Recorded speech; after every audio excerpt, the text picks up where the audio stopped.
Happy Sunday, everybody. And I would like to start off by saying thank you so much to those of you who did subscribe and are going to follow me on this journey. I think it's going to be well worth it. And I have to say that the message for today has everything to do with our ability to dream or even thinking about what we want in this life. Because I think most of us are raised with this idea about money or about how life is or how it can be or how it should be. And I think we're functioning from a false premise. And what I mean by that is when I got the last job that I had, I thought it was going to be a great fit for me personally, for my personality, and my goal to be in a company that is like servant leadership motivated. And come to find that wasn't the case, and it was not a good fit. So it was contrast. It was allowed so that I could experience what it's like to work full time and exactly how draining it is, especially when you're not valued and when you're not in love with what you're doing. So I was given the opportunity to recreate what it was that I wanted. And I knew that I wanted to work in an environment that was welcoming and accepting. And I don't know, I wanted to be among people that I could relate to. And I also knew that for the money, I was way more stressed out than anyone should be. And it certainly wasn't worth the pay. The energy and time spent away from my kids was definitely not worth it. So I was able to ask God specifically, and I even posted this in that last video I did, that I wanted a job while my kids were at school, and I was feeling like it was kind of unlikely. I had been told about a job that was from 7 to 2, and though that sounded great, I wouldn't be able to get Amaris to school. And so I told her no. I prayed about it, and I felt very solidly like it was not the right fit. I don't want her walking. Things are not what they once were. And if she was with a group, that'd be different, but that's not the case over here. So that being said, I asked God for a job that was going to suit those hours.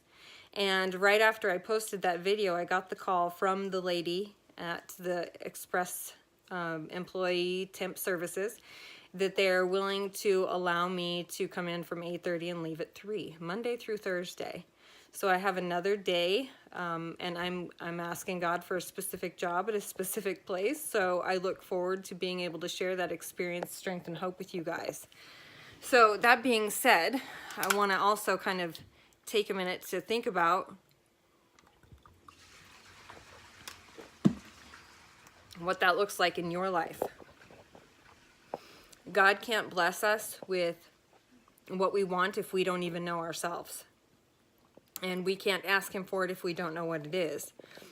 So in every area of your life, for instance, like this vision board that I actually moved so that it's my main focus, because while I'm working that job, I'm going to continue this path.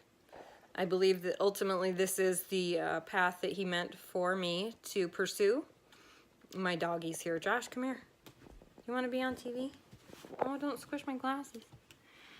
And I am just reminded that if you use your imagination and think, what if? What would that look like to have the partner that I want? What would it look like to be treated the way I deserve to be treated? What would it look like to have that life where I'm able to earn the kind of income that would allow me freedom to serve monetarily? What would it look like to have time freedom, to be able to be with just not only my kids, but not feel as pressured about finances while I sit down with a woman and I work with a single mom who's trying to stay sober or maybe get off the streets? What would that look like? And if I am worthy of everything he says that I am, and so are you, why would he withhold anything like that from us if it's in his will? So that being said, think about the kinds of things we want to do for our kids. I want my kids to have the very best. However, it is a little less appealing when they are disobedient or disrespectful. But the fact of the matter is, I still want to be able to give them the best. As long as they're doing what they're supposed to be doing, I want to be able to bless my kids. And if I want to bless my kids like that, can you imagine how much more God wants to bless us? Especially when we're trying to do everything that He asks us to do. I just can't even quite fathom that. So I do believe that if He can do something as simple as providing the job that I asked for because it's in His will for me to be present as a parent, He's probably also going to continue showing me the steps to take for that time and financial freedom to be available to me so that I can do those things that are in His will. It's definitely in His will for me to be able to have nonprofit organizations so that I can help those that are the most lost and broken. It's ranging everywhere from veterans to addicts to mental illness and the homeless. Like, there's so many people that I can love well with my money. So, do I think God's going to foster that? I do. And I think that that's exactly what these videos are going to kind of show you guys. It's going to show you that we ask God for our heart's desires, but we have to know what those are first. And that's why, anyways, that's why the vision boards are so important, because what we think about, we bring about, and what we focus on, we find.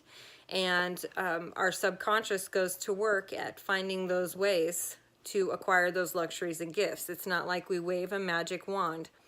My pastor said today that he hates the prosperity gospel, and I don't, because it's in the Bible. And if it's in the Bible and it's worked for other people who love Jesus, why would it not work for us if it's in His will? I mean, if I'm hoarding my money, I could understand that. If I was doing evil with my money, I could understand that.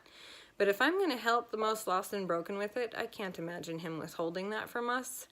So, baby steps right now, though, right? This job is just going to open doors for me to feel peaceful and be able to cover the main bills, and we'll see what happens from there. And thank you again so much. Please, you guys, if you think that my story or anything that I'm about to share or have shared could help somebody else, please, please, please share this with them. I'm also going to be delving into different ways of receiving that residual income, because there's so many ways and not every company is perfect for everybody. You have to kind of find out what you're passionate about and allow yourself some grace while you grow along spiritual lines so that God can bless you in that manner. For some people, it does really happen really fast, especially young people who get technology. And for those of us who need a lot of work on understanding that we're worthy of those kinds of luxuries and gifts, it just takes more time. But if everybody had the same story, we couldn't reach everybody, right? So thanks again for joining. You guys have a blessed night, and thanks so much for subscribing.